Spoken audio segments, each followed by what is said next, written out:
하나님 말씀 요한계시록 2장 8절 9절입니다. 서머나 교회의 사자에게 편지하라. 처음이며 마지막이요 죽었다가 살아나신 이가 이르시되 내가 내 환상과 궁핍을 알거니와 실상은 내가 부요한 자니라.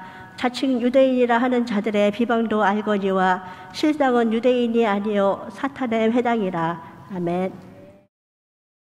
저는 현재 미국 콜로라도 주도인 덴버에 위치한 덴버 수정교회를 섬기고 있습니다. 여러분, 콜로라도 덴버 하면 제일 유명한 것이 로키산입니다. 로키산 많이 들어보셨죠? 로키산맥. 여러분들 미국에 오실 일이 있고 또 덴버 이 콜로라도 이 로키산을 보실 기회가 있으면 저한테 꼭 연락을 주십시오. 송년교회에서 오셨다고 하면 제가 특별히 더 잘 모시겠습니다. 콜로라도 덴버 하면 이 로키산이 제일 유명하고요. 그리고 유명한 것이 여러분들은 익숙할 텐데 콜로라도 스프링스입니다. 제가 송년교회를 떠났지만 마음은 늘 이 자리에 있었거든요. 조항석 목사님 오시고 나서 제 기억에 그 콜로라도 스프링스를 꿈꾸며 라는 그 표를 걸고 목회를 하셨는데, 제가 거기 가보니까, 덴버라는 지역에 가보니까 바로 옆에 콜로라도 스프링스라는 지역이 있더라고요. 그래서 가서 보니까 그제서야 제가 알았습니다. 목사님의 깊은 뜻을. 목사님이 이런 뜻이 있어서 콜로라도 스프링스를 그렇게 말씀하셨구나, 그런 생각이 들었었습니다. 콜로라도주는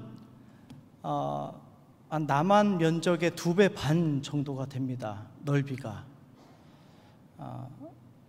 그리고 그 주에 주민이 한 300만 명 정도 거주를 하는, 어떻게 보면 좀 시골, 중부 내륙의 시골 동네예요. 300만 명 중에 한인은 한 1% 정도 그렇게 살고 있습니다.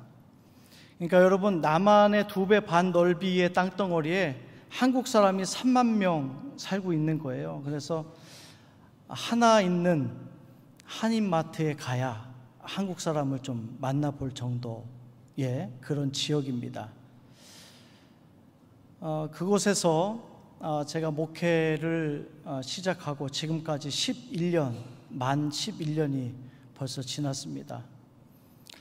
여러 성도님들, 낯익은 분들 여기 보니까 많이 계신데 다들 그대로신 것 같아요.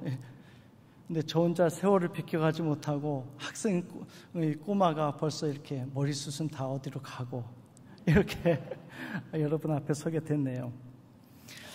저는 처음 미국에 넘어갈 때 3년 정도 공부하고 돌아와야겠다, 그렇게 생각을 하고 LA에 있는 플러 신학교에 들어갔습니다. 공부를 하고 마칠 때쯤 하나님께서 이 개척에 대한 마음을 계속 주시는 거예요. 그래서 LA 한인타운 한복판에 자리를 얻어놓고 무작정 개척을 했습니다. 교인도 없었고 재정도 없었고, 그렇게 한인타운 내에 개척을 해놓고 우리 가족끼리 예배를 드리고 있는데 지역 내에 목사님 한 분이 연락을 주시는 거예요. 그분도 좀 설명하자면 그 목사님 사모님이 황씨입니다. 예전 우리 송영교회 예전 목사님, 장자천 목사님 전에 목사님이 황씨였잖아요. 그 따님이세요. 그 목사님이 저한테 연락을 주셨어요. 거기서 목회하지 말고, 개척하지 말고 저기 콜로라도라는 데 가면 이 성결교회가 하나도 없는 데가 있는데 거기에 가서 교회를 해보면 어떻겠는가 제안해 주셨어요. 그래서 저와 제 아내가 기도하고 이 조그마한 승합차에 세간살이 그리고 저희 집사람 아이 둘을 태우고 16시간 운전해서 덴버에 갔습니다. 갈 때 저희 가족의, 저희 집사람과 저의 기도 제목은 그거였어요.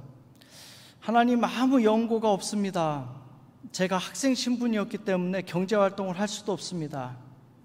하나님이 보내시고 세우시는 교회라면 배고프지 않게 해주세요. 그리고 미국에 사는 동안 쫓겨나지 않게 신분 문제도 해결해 주세요. 그렇게 기도를 하고 넘어갔습니다.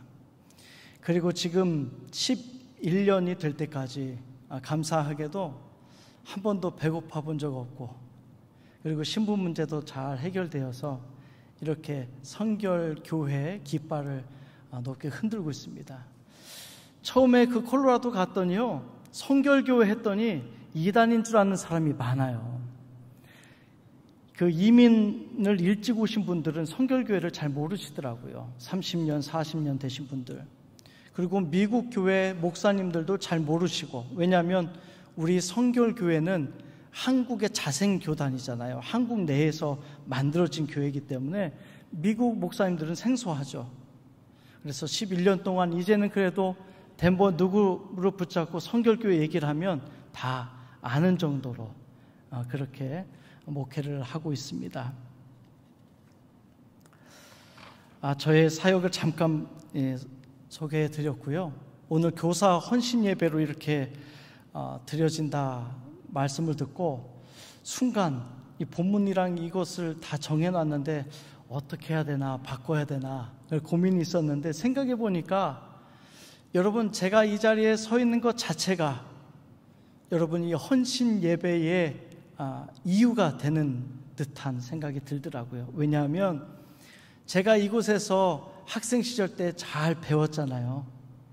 여러분들이 잘 신앙 교육을 해주셨고 키워주셨잖아요. 그리고 제가 이 자리에 섰죠.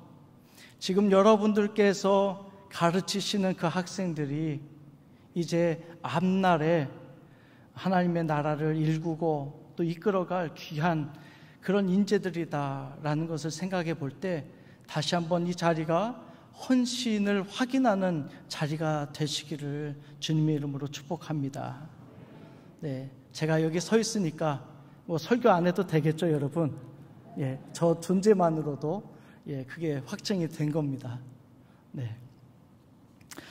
말씀 증거하겠습니다. 제 소개가 좀 길어져서 말씀을 짧게 증거합니다. 지음지교라는 말이 있습니다. 알지자의 소리 음자입니다. 내 소리를 듣고 나를 이해해주는 친구를 가르쳐서 하는 말입니다. 이 배경을 잠깐 말씀드리면, 중국 춘추 시대 때 검은고를 잘 타는, 연주하는 그 백아라는 사람이 있었습니다. 이 사람이 하루는 이 달이 너무나도 아름답게 떠 있길래 밤에 나가서 연주를 했습니다. 지나가던 종작이라는 사람이 그 음악을 듣고, 이 검은고 음악은 연주가가 산을 생각하면서 연주를 하는구나, 또 이 곡은 바다를 생각하면서 연주를 하는구나, 이 연주자의 마음을 다 이해하더라는 거예요. 그래서 이 백아라는 사람이 너무나도 기뻐서 그 사람과 의형제를 맺었습니다. 내가 연주하는 이 소리만 듣고도 내 마음을 헤아려 주시는군요. 여러분, 요즘 이 지음지교라는 말은 정말 절친한 그런 사이를 가르칠 때 쓰는 표현입니다. 여러분, 이 지음지교의 이 친구가 얼마나 계신지요? 살면서 이런 친구가, 이런 관계가 한 명만 있어도 성공했다, 뭐 인간관계를 얘기하는 분들 그렇게 얘기를 하잖아요. 여러분, 제가 오늘 여러분들 그런 인간관계 가운데 한 분을 더 소개하고자 합니다. 여러분들의 소리만 듣고도 여러분들의 마음을 다 이해해 주는 분, 바로 우리 주님 예수 그리스도 되십니다. 오늘 주시는 말씀이 바로 그 말씀입니다. 우리의 소리를 듣고 조그마한 그런 세미한 음성까지도 주님께서는 그 소리를 들으시고 또 우리의 마음 가운데 찾아오셔서 위로해 주시는, 우리의 마음을 알아주시는 그분을 이 시간 말씀을 통해서 함께 나누고자 하는 것이죠. 오늘 본문 말씀을 보면 서모나 교회에 주시는 하나님의 위로의 말씀입니다. 서모나 교회, 당시에 로마 시대에 굉장한 핍박을 받았던 교회였어요. 얼만큼 어려움 가운데 있었는고 하니 그 서모나라는 이름을 가지고 우리가 추측해 볼 수가 있습니다. 서모나라는 말은 스미르나라는 헬라어에서 음역이 파송이 되었는데, 스미르라는 이 모략이라는 뜻을 가지고 있습니다. 모략하면 여러분 잘 아시죠? 예수님 나셨을 때 동방박사들이 가지고 예수님께 드렸던 보배 중에 하나였습니다. 당시에는 아주 고가의 사치품, 아주 고가의 물건이었습니다. 요즘으로 하면 향수를 대신하는 물품 중에 하나였습니다. 아니, 그런데 왜 이 향수, 고가의 사치품을 의미하는 이 서모나라는 이름을 교회에 붙였는가? 많은 성경학자들이 이렇게 해석을 해요. 이 모략은 이 나무의 진의 형태로 채집을 하는데 그것을 잘 건조시켜다가 조그맣게 조각을 내서, 돌멩이처럼 조각을 내서 그것을 여인들이 품에 품고 다녔다는 거예요. 향수처럼. 그렇게 쓰였는데 이것을 더 잘게 부수고 으깰수록 더 귀한 향기가 났다고 합니다. 당시에 서머나 교인들이 믿음 까닭에 저들이 로마 군대로부터 짓밟힘을 당하였고 으깨어졌고 핍박을 받을수록 더욱더 귀한 예수 그리스도의 향기를 품어내었다. 그래서 서머나라고 이름을 붙였다라는 것이죠. 그렇게 해석을 하는 것이 참으로 적절한 비유가 아닌가 싶습니다. 이 교회 이름을 통해서 우리가 알 수 있듯이, 짐작해 볼 수 있듯이 서머나 교회 교인들은 당시에 엄청난 핍박을 받고 어려움 가운데 있었습니다. 그 어려움 가운데 있는 성도들에게 주시는 위로의 말씀이 오늘 본문의 말씀이에요. 여러분들 가운데 누구도 알지 못하는 어려움을 가지고 계신 분이 있을지 모르겠습니다. 오늘 교사 헌신 예배인데 교사 헌신하시면서 또 교사로 그렇게 봉사하시면서 많은 어려움이 있을 줄 압니다.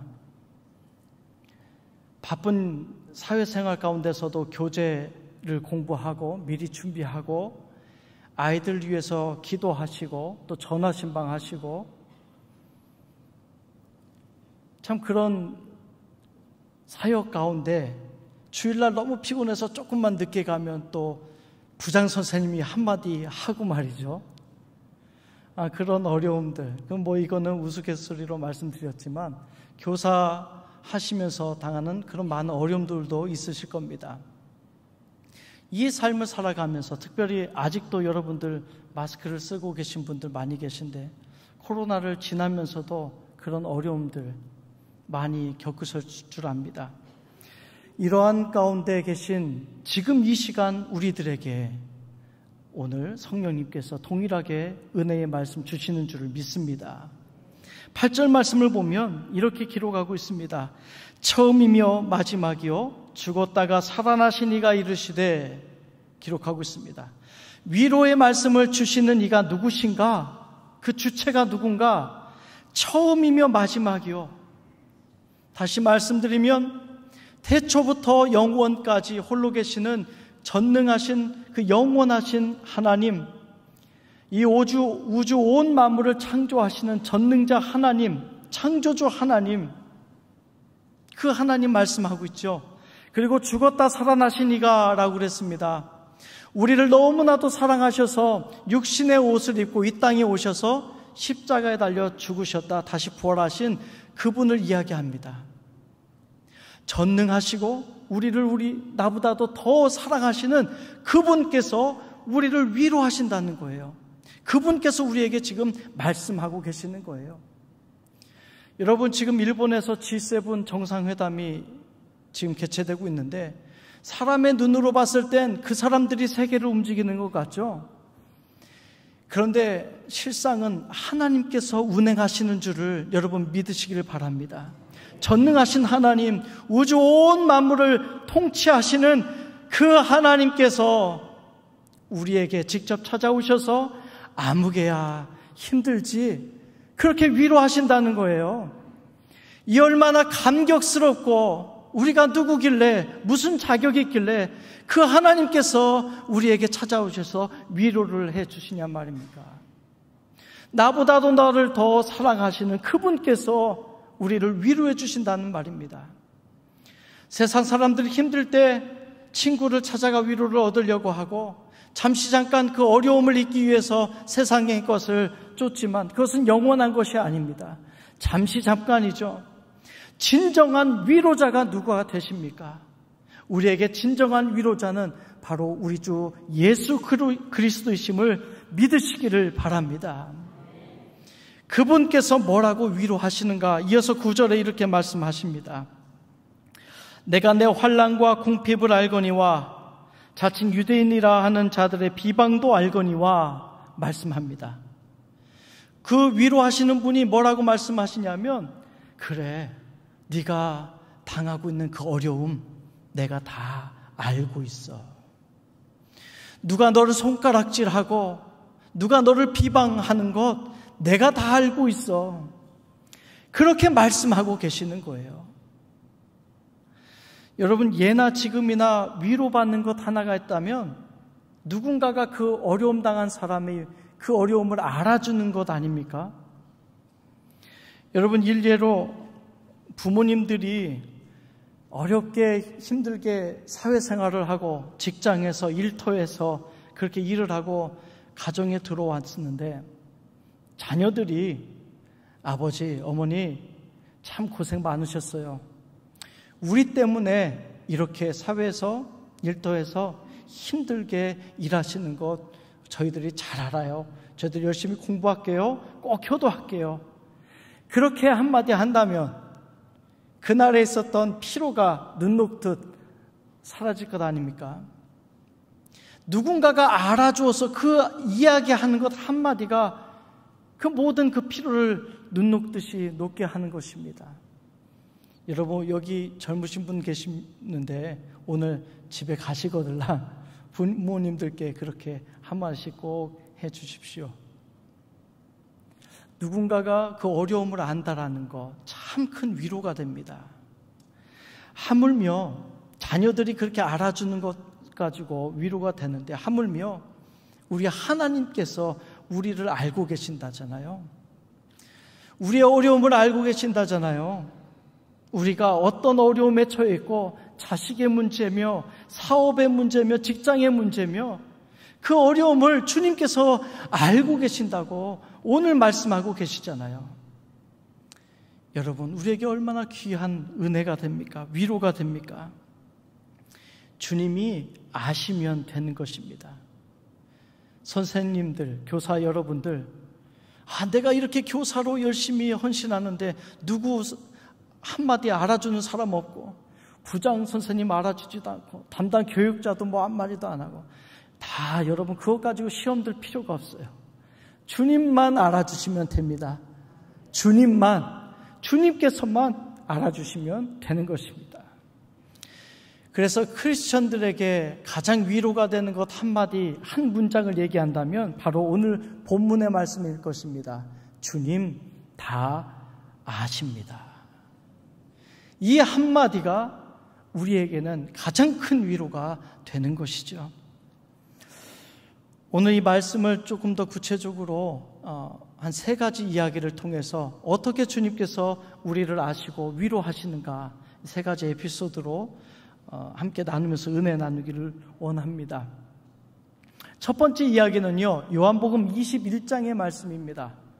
요한복음 21장에 보면 예수님께서 부활하시고 베드로를 찾아가셨어요. 베드로가 이제 물고기를 낚고 있었잖아요.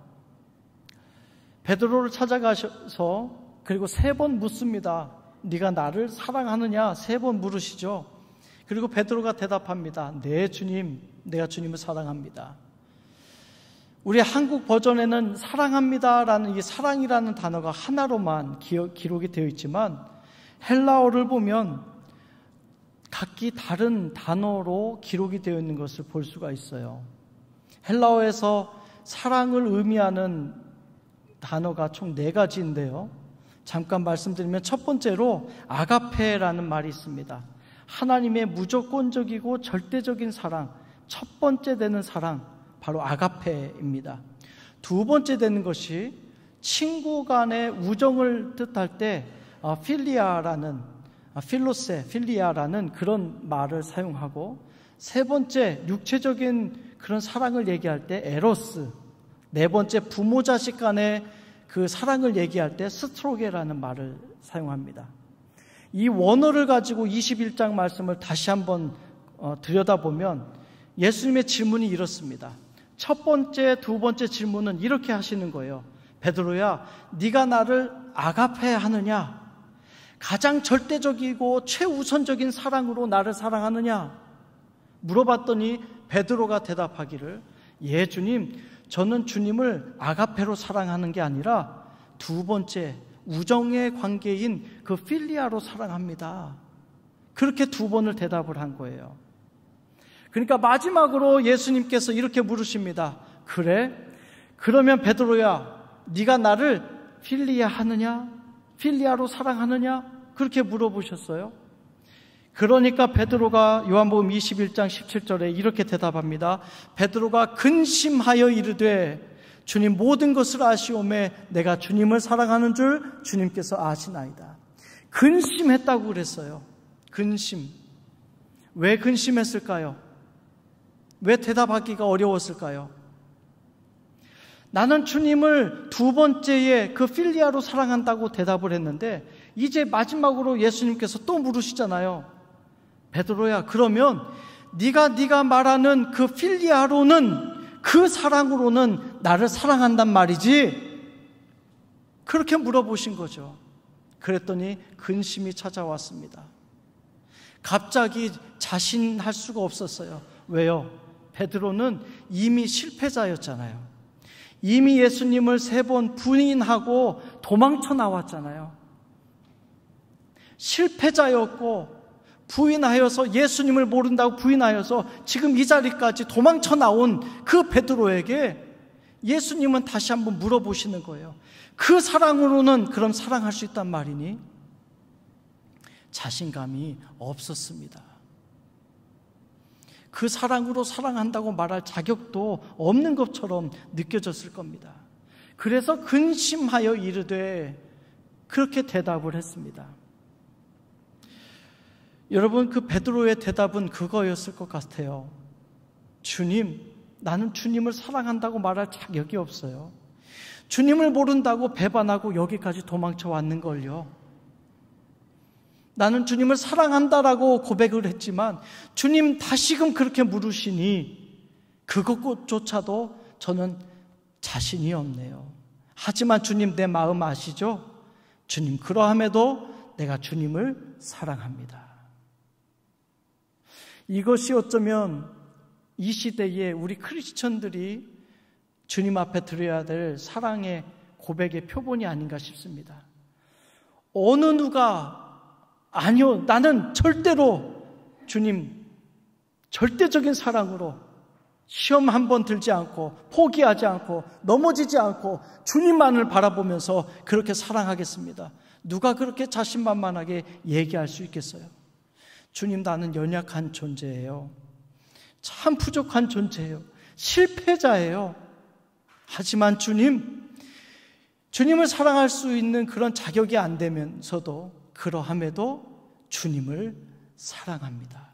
주님 내 마음을 아실 줄을 압니다. 주님은 그 마음을 아시고 베드로를 위로하러 가신 겁니다. 여러분, 주님께서는 실패자의 자리에 찾아가시고 그 베드로를 찾아가셔서 다시금 손을 내밀어서 그 베드로를 일으켜 세우십니다. 여러분, 이 시간 우리들에게도 주님 말씀하세요.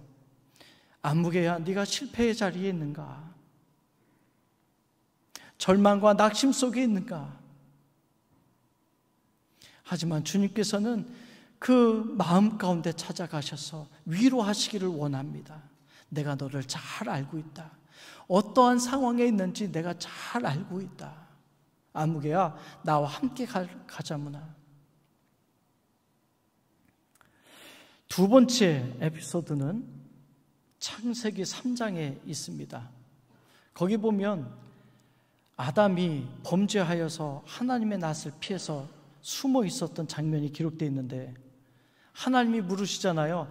아담아, 내가 어디 있느냐 물어보십니다. 자, 여러분, 여기서 많이 피곤하시고 졸리실 텐데 퀴즈를 하나 드리겠습니다. 간단한 퀴즈인데요.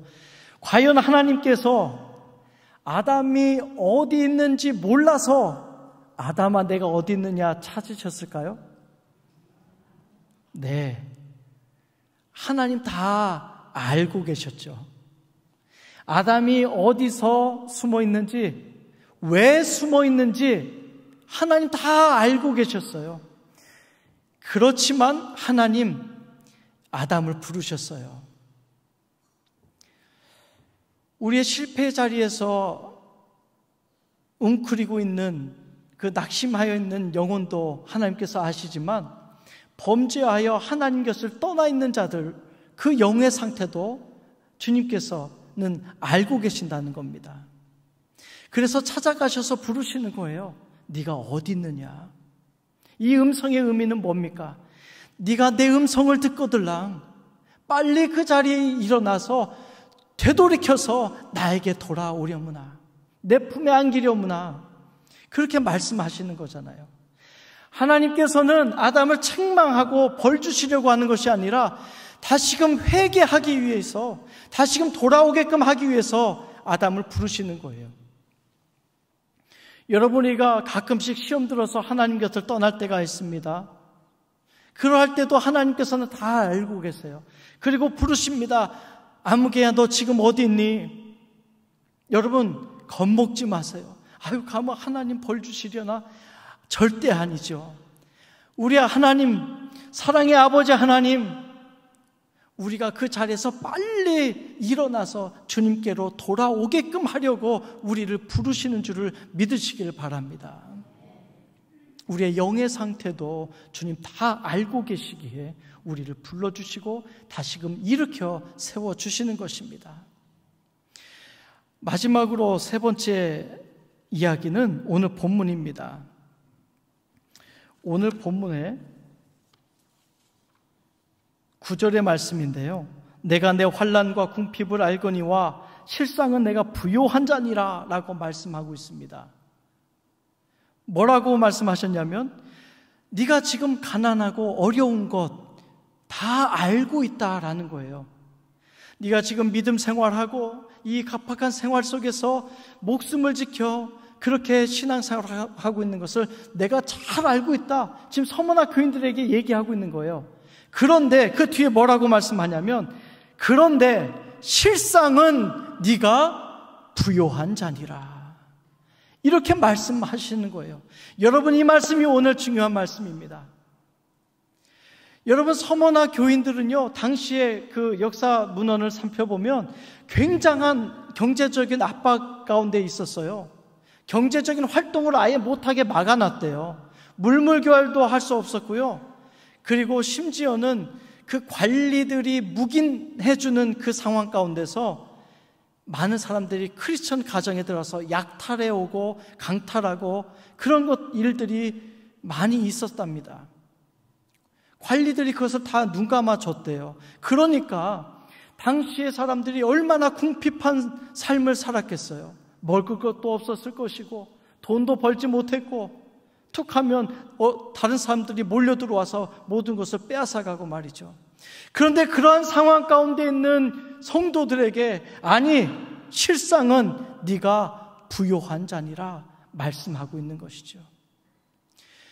주님께서 이렇게 말씀하시는 것이 저들이 돈을 보고 말씀하셨을까요? 사회적인 지위를 가지고 말씀을 하셨을까요?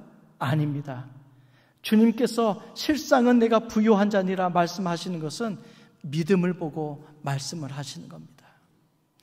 저들의 믿음 까닭에 실상은 너희들이 부요한 자니라 말씀하시는 거죠. 여러분 이 땅에 살면서 많은 것 가지셨습니까? 또 높은 위치에 오르셨습니까? 근데 이것 세상 사람들이 봤을 때 하는 얘기입니다. 믿음을 가지고 있지 않고서는요 다 썩어질 것들입니다. 믿음을 가지고서야 진정으로 우리는 부요한 자들임을 여러분 믿으시기를 바랍니다. 빌립보서 4장 13절에 내게 능력 주시는 자 안에서 내가 모든 것을 할 수 있느니라. 믿음이 있을 때 모든 것이 가능한 것이죠. 믿음이 있다면 어떠한 어려움이 있더라도 이겨낼 수 있는 것입니다. 믿음이야말로 참된 우리의 약속이 되고 우리의 기업이 되고 우리의 천국에 준비하고 계신 상급이 되는 것입니다. 믿음을 가지고 있는 것이 참된 부유하며 모든 것을 가지고 있는 것이라는 것을 여러분 다시 한번 꼭 기억하시기를 바랍니다. 사도 바울이 이렇게 얘기를 합니다. 참된 그리스도인들의 실상에 대해서 고린도후서 6장에 이렇게 기록합니다. 여러분은 죽임을 당한 것 같지만 여러분들은 살아있는 사람들이요, 근심하는 자 같으나 항상 기뻐하고, 가난한 자 같으나 많은 사람을 부요하게 하고, 아무것도 없는 자 같으나 모든 것을 가진 자로다. 아멘. 사도 바울이 당시에 그리스도인들에게 이렇게 얘기하는 거예요. 여러분 아무것도 가진 것 없는 것 같지만 실상은 여러분 모든 것을 가지고 계신 거예요. 여러분 걱정하지 마세요. 우리 주님께서 보시기에 우리는 부유한 자들입니다.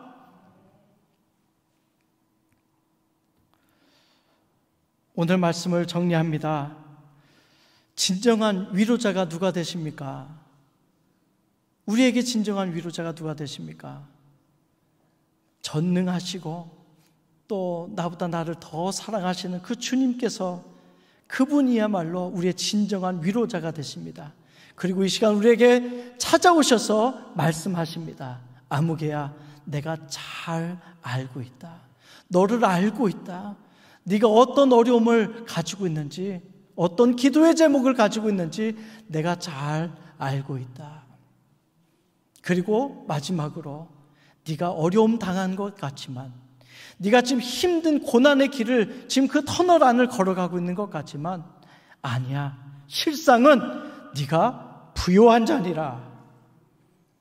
오늘 이 말씀 붙잡고 참된 위로 얻으시는 여러 성도님들 되시기를 주님의 이름으로 축복합니다.